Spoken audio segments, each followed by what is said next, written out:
Welcome back, boys and girls, ladies and gentlemen.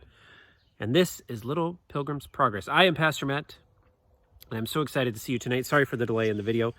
Okay, so where we last left off, we were in chapter 6, and we had just met Worldly, and little Christian was getting distracted by Worldly. So let's see what happens when he listens to Worldly's advice. Chapter 7, In the Wrong Path. Here we go. Little Christian went on toward the village as quickly as he could, but he soon became very tired indeed. His burden seemed to grow heavier every minute, until at last he felt ready to fall down beneath its weight. By the time he reached the hill, he could scarcely walk, and he wondered whether he would ever be able to get to the house in which the friends of Worldly lived. But when he turned the corner of the road that led round the hill, he almost forgot his burden, for he had never before seen anything so terrible as that path. The side of the hill was very rugged, and the rocks hung over the road and were just ready to fall. Little Christian went a little way, but he was soon so frightened that he dared not take another step. He fancied he could see flames of fire darting out between the rocks, and he shook all over with fear. "Oh, I wish I had not come," he sobbed. "What shall I do?" Presently a man appeared at a little distance, and as he came nearer, Christian saw that it was Evangelist. He had no smile on his face, and poor little Christian felt so ashamed and miserable that he almost wished the rocks would fall and hide him from the sight of the friend whom he had disobeyed. "What are you doing here?" said Evangelist. But little Christian hung down his head and did not speak. "Are you not the little boy whom I found crying outside the city of destruction?" "Yes," sobbed Christian. "Did I not show you the way to the wicket gate?" "Yes."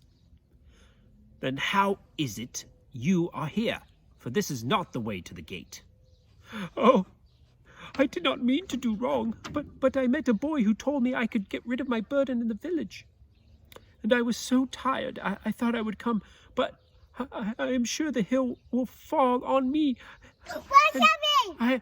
I am so frightened." Then Evangelist said, "Listen to me. The king sent me to tell you about the celestial city, and you had his promise that he would love you and watch over you. When you fell into the slough, you know he sent help to pull you out.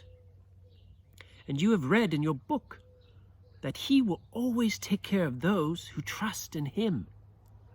Why did you believe what Worldly said and turn away from the right path?" Poor little Christian was now crying very bitterly, and Evangelist laid his hand gently on the child's head. "You have grieved the king very much," he said, "but if you are sorry, he will forgive you."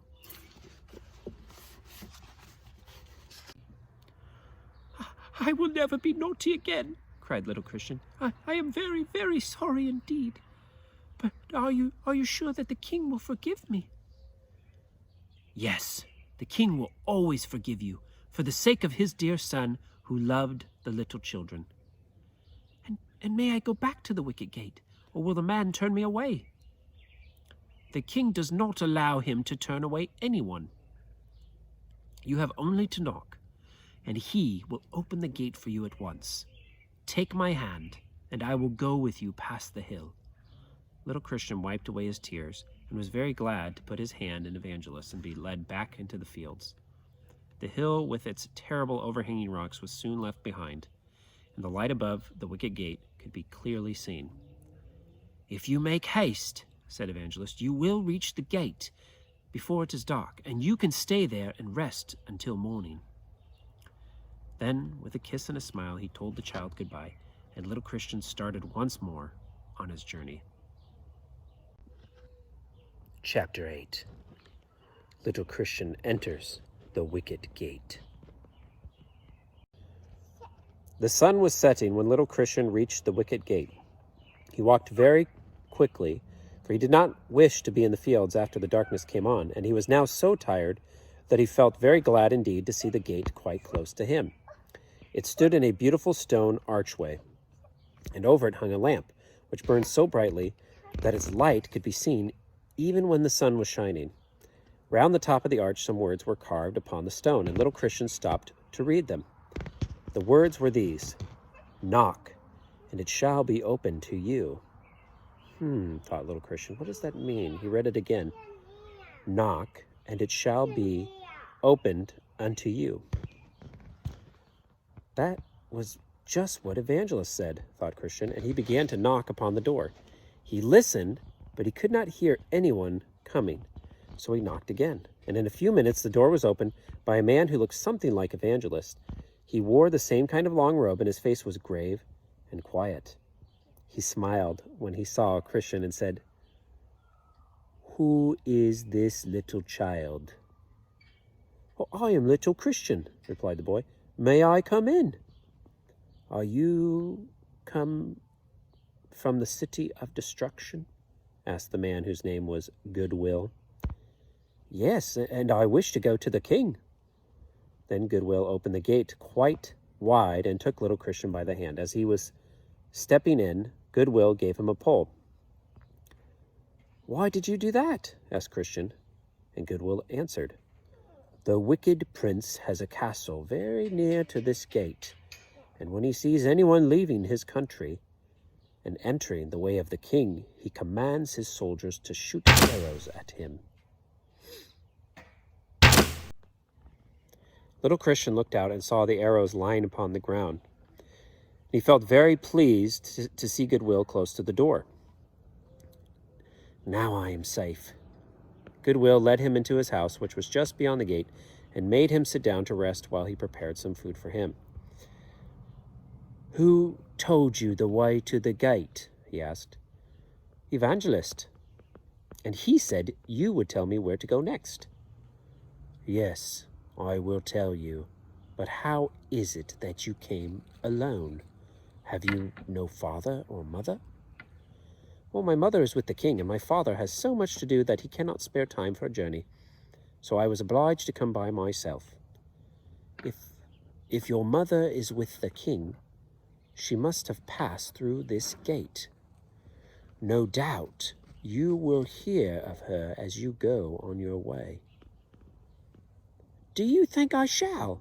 said little Christian eagerly, for the greatest wish he had was to know something more of the dear mother whom he had lost so long ago. "Help said that the king would tell her I was coming, and she would look out for me. Is that true?" "Quite true.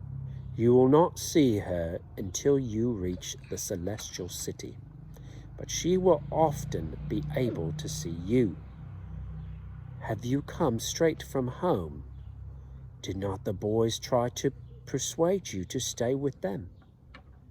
"Well, Obstinate and Pliable came after me, and Obstinate was angry, but Pliable said he would like to go to the celestial city.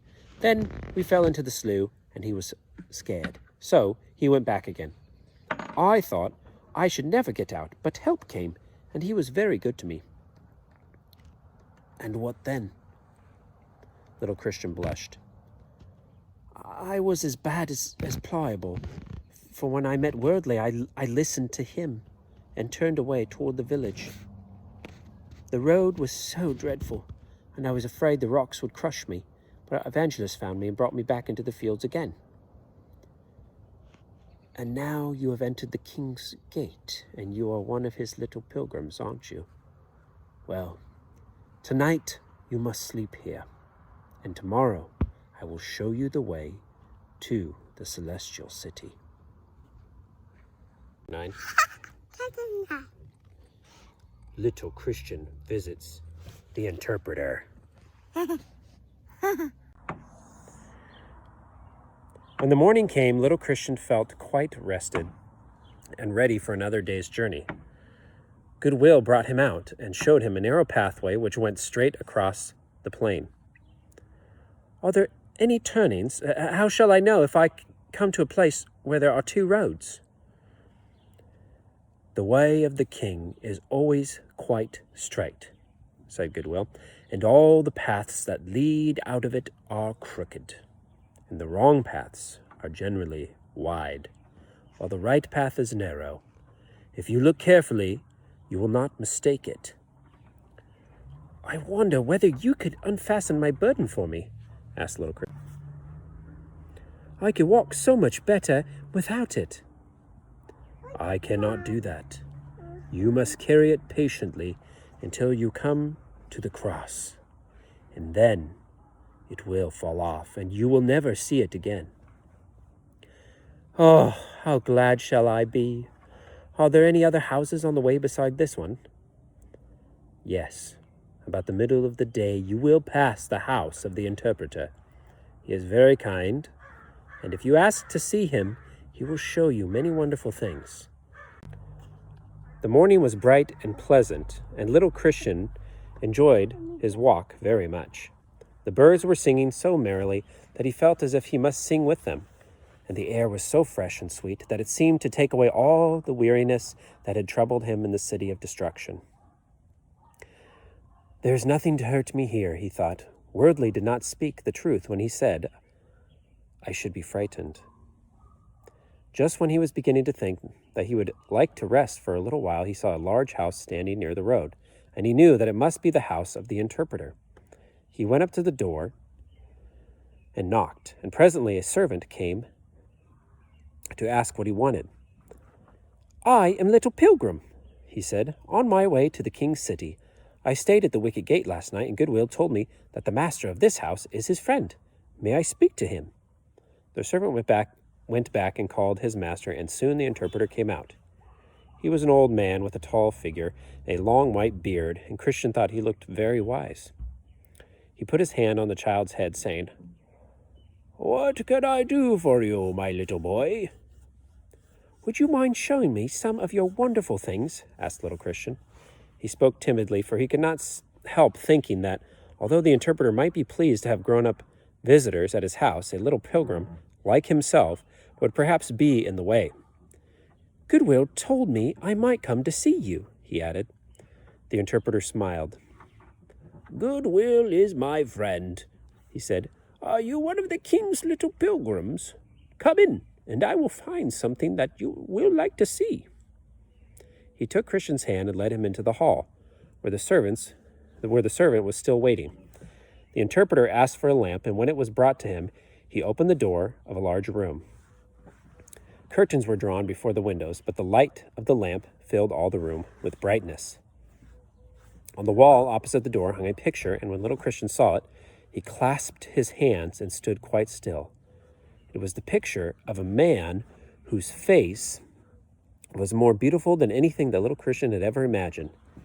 He was walking over a mountain path. All around him, among the rocks, grew briars and thorns which had torn his garments in many places, and his feet were bleeding, for the rough stones had wounded him. In his arms he carried a little lamb.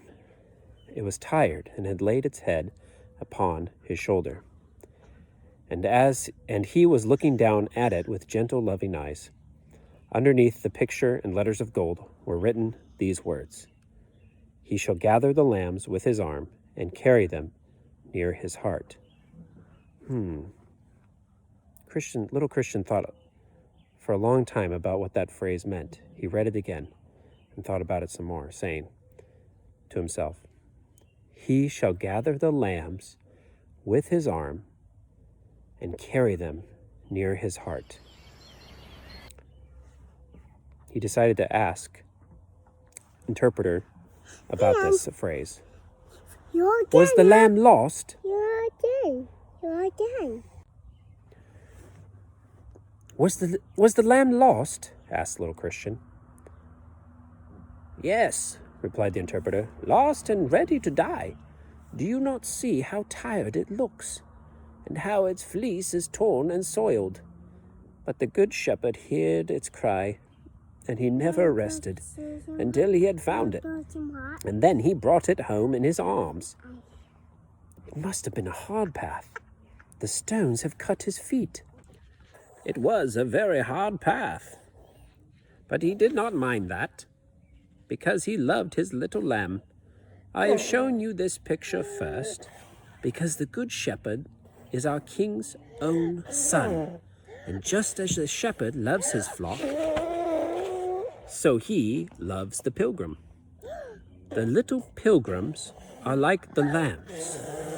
You can think of this when you are sad or frightened, and remember who is watching over you.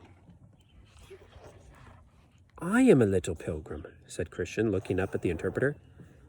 A little pilgrim and a little lamb in the flock of the Good Shepherd. Now, I will show you something else. That's all for this evening, boys and girls. We'll pick up in chapter 10 next week. For now, though, I just want you guys to be thinking about where we were each chapter. The first one was when little Christian got on the wrong path and evangelist came by to encourage his heart and to lead him back to the wicket gate. And the next one was when he went through the wicket gate. Now, before he went through, pay attention to the words that he said before he went through. He said, knock, and the door will be open unto you. And it's the same way for us. When we're ready to follow Jesus, all we have to do, so to speak, is let Jesus in. Jesus is the one knocking on the door of our hearts so he can come in and live with us. All right? And then, in the next chapter, he saw the painting of the man carrying the little lamb close to his heart. Jesus is the one who searches for us. I suggest and encourage you to look up with your parents the parable of the lost sheep. Now Jesus leaves the 99 behind to search for the one. You are the one. We are the one little sheep that is lost. And Jesus will leave all the other righteous ones behind, all the little lambs that are safe behind, to go out and search for you, no matter what it costs him, to save you, to bring you home, to hold you close to his heart as you walk this path as a little Christian. See you next week. Thanks, everybody. God bless you.